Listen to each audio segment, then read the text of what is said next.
In 1987, Hollywood's highest-profile project was Warner Brothers' Batman. The studio envisioned a somber new look at the classic superhero. Tim Burton, the 30-year-old wunderkind with a dark and inventive imagination, seemed the perfect choice to helm the $45 million film. When I found out Tim was going to be directing Batman, I was like, wow, Tim has made it, whoa. I was so excited for him. I also knew we were all in for a treat. Excitement grew as Tim cast Kim Basinger as Vicky Vale and Jack Nicholson as the Joker. But when Tim signed on comedy star Michael Keaton for the title role, the studio was deluged with over 50,000 letters from angry fans who thought Burton was planning nothing more than a big-budget version of the campy 1966 television show. Burton found himself at the center of the controversy and secretly feared that he was in over his head. He was under enormous stress. I would try to support him and he would try to support me. It was really kind of like a couple of kids in a real big adult game. It didn't help matters that Tim was also at odds with the film's producers, John Peters and Peter Guber, who he felt were trying to take over creative control of the project. He had huge fights with a producer, John Peters. Initially, a lot of people got fooled by Tim because he was quieter, he wasn't screaming, he wasn't pressuring. They actually thought, well, he doesn't really know what he wants, so we'll just start doing what we want to do. And that was a mistake for them. Batman was fun. Batman was hard, though. It was just so enormous and damp and cold in England, and, you know. And it was huge, and Tim Burton was overwhelmed because it was so big. Don't kill me! Don't kill me, man! Don't kill me! Don't kill me, man! I'm not going to kill you. I want you to do me a favor. I want you to tell all your friends about me. What are you? I'm Batman.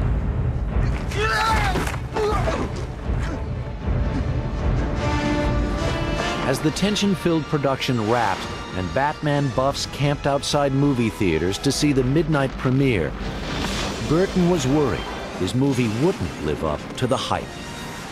But Tim's fears were unfounded. Boo!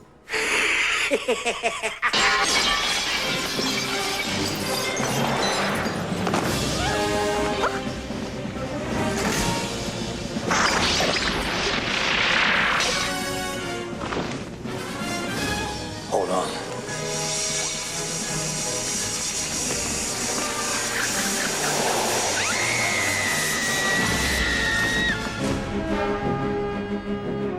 Batman opened on June 23, 1989, and became the first movie in history to take in $100 million in the first 10 days of its release. Hollywood's idiosyncratic outsider had become its newest hero. But the experience had also left the 31-year-old drained and depressed and looking for a source of emotional support. It must be a little eerie to hit this huge peak. You know, it's like, where do you go from here? But I think there was a little melancholy. Tim had begun a whirlwind courtship with a young German artist named Lena Giesecke, who he had met in London, and on February 24th, the two were married. Burton set up house with his new bride and fended off Warner Brothers executives who pressured him to commit to a potentially lucrative Batman sequel. I think whatever choices he made were not looking towards how I can become famous, how much money I can make. It was more about where can I really express my creative ideas.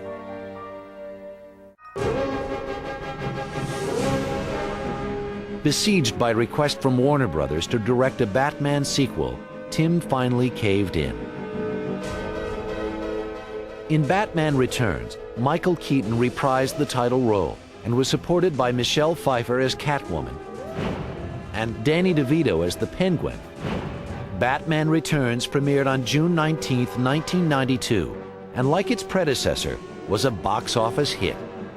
But Burton was personally taken to task by parents and consumer groups who objected to the director's sinister and violent vision. Well, on one hand, Tim has this dark image. And I think why this dark image appeals to masses is because Tim inherently knows entertainment. he himself is an entertaining guy. After 5 years of transforming his unique vision into box office gold, the 33-year-old director seemed unstoppable. But Tim Burton was about to learn that no winning streak in Hollywood lasts forever. Can somebody tell me what kind of a world we live in where a man dressed up as a bat gets all of my press? This town needs an enema. I want you to tell all your friends about me. What are you? I'm Batman. In 1989, Burton directed Batman, once again re-teaming with Michael Keaton and also starring Jack Nicholson and Kim Basinger. Burton's vision drew audiences into a futuristic landscape that straddled the line between gritty urban realism and fabled apocalypse. I got offered Batman after Pee-wee, but it wasn't greenlit until actually the first weekend after Beetlejuice opened. I mean, again, another reality. Early on, you get snippets of the reality of the movie business, which is that, yeah, they may want you to do it. It sounds like a good idea, and we think you're talented, but even though they wanted me to do it, they saw that I, had talent or whatever that they felt comfortable with. But, the reality is, yeah, it'll be greenlit if this is a success, and you might have more trouble. We might have to look at this again if it's not. I mean, when they first offered it to me, I was like, yeah, great. I mean, I wasn't necessarily a huge comic book fan, but I was a big Batman fan, and of any comic, I sort of thought, well, this is the one that I gravitate to most. Just the psychological profile of the characters and the depth of them. I felt they had more depth than a lot of other characters in comic books somehow. One of the first studio notes is like, it's too dark, and I think, well, first of all, I never see things as dark exactly. I mean, I see things, I think things are, it's like life itself is made up of light and dark, and I mean, if you have just dark, it's no good. If you have just light, it's no good. The dark, even if you have a little bit of light, surrounded by dark, it just makes that light so much more bright to me. I just have a different sort of take on it somehow. This was the first comic that did seem to kind of use darker tones and just, I don't know, maybe that was part of the thing that gave the Batman comics more of a grounding, psychological depth, mystery to it that I found intriguing. I just always saw it as a way to sort of present this material, and it's slightly respectful to its original tone, even though it was different from that. You can call me Joker. And as you can see, I'm a lot happier.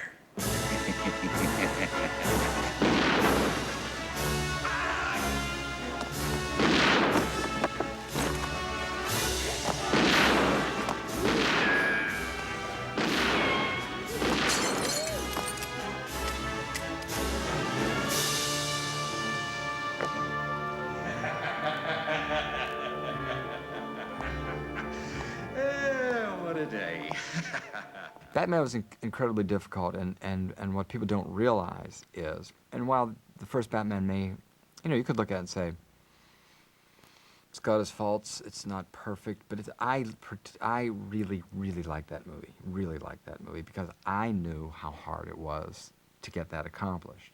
And I really like it because it wasn't what everyone thought it was going to be, and we weren't ever going to make what everyone thought it was going to be. That wasn't the deal, so you could have failed. You could have really failed in a huge way, and it didn't. Not only financially, it just didn't. That, I would say, was the first really big movie I ever worked on, and therefore, that was the first experience of getting into that pressure and what happens, and that it does go to another level. All of a sudden, the searchlights come, the beads come on you, and therefore, something starts to happen. From before, where it's like, I don't know, and wow, what a surprise, great, it's a success. Now there's an expectation, and then on a bigger film, there's a heavier expectation, and there's almost like it's there, this has to happen. And And so I was dealing with, you know, people and producer and things that I had never on another level. And so I think I was a bit more daunted by that. And there was a lot of hoopla at that time. Jesus! I guess there was some article at Wall Street Journal, like fans thinking like Michael Keaton was the wrong choice, and oh my God, you know, we're destroying the Batman before it ever gets started. And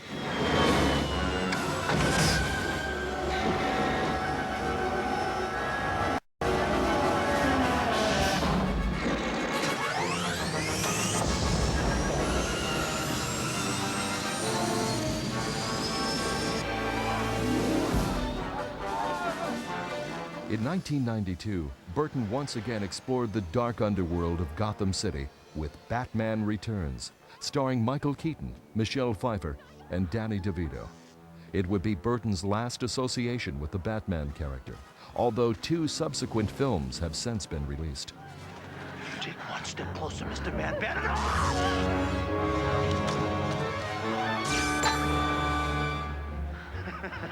You missed.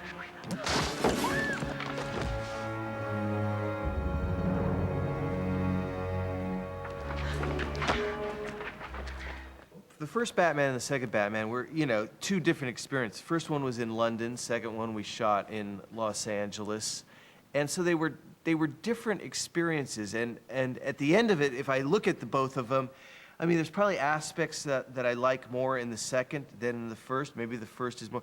It's like you know, again, it's like the children issue. You wouldn't pick one over the other. I think they both have their strengths and weaknesses.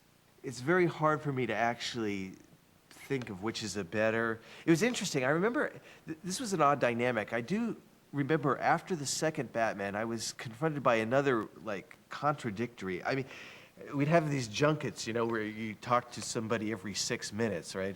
One person would come in and go, "Oh, this movie was just, it was so much lighter than the first movie." The next person would come in and go, "I can't believe that. This movie was so much darker than the first movie." And I'm going, I started again feel like crazy. It's like, wow, how can one movie, how can at the same movie be one person come in and passionately say this is lighter, and then another person come and passionately say darker? It's just such an odd thing, and it was fascinating to me because it's like, wow, what does this say about anything? You know, what does this say about, again, perception? It's amazing how people, the differences in all of us, you know, and the wonderful, amazing, like, how we all perceive things so amazingly different.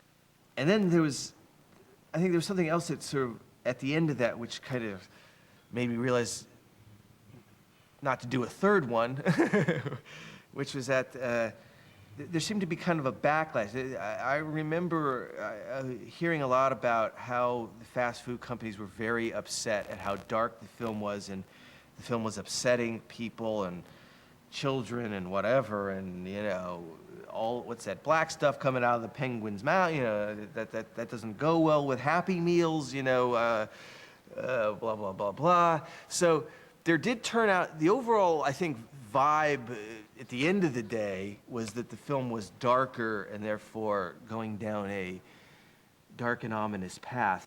I'd actually, at one point, I think, considered doing a third one until I realized in talking with Warner Brothers, they basically came out and said they didn't want me to do another one. So I remember being in the meeting, I got thinking, wait a minute, we're talking about this movie, and you really, basically, you don't want me to do this. No, but you really don't want to do this kind of movie again, do you, too? I mean, you want to do some movie that's this or that. You don't really, they're trying to talk me out of it, you know. So I realized that, you know, it's probably best I didn't go further. Burton has high praise for all of the extraordinary actors who participated in the first 2 Batman films, but is especially appreciative of Michelle Pfeiffer's willingness to give her all for the movie. First of all, I've never worked with an actor or actress that put a live bird in their mouth, held it there for 6 seconds, and then let it fly out of their mouth. That was, and it happens so quickly and weird in the film, people think it's an effect, or they don't even notice it. But boy, talk about a weird feeling. And here is somebody, this great actress who did this. I was very impressed with that. She should have gotten a special award for that, I think. Nice birdie.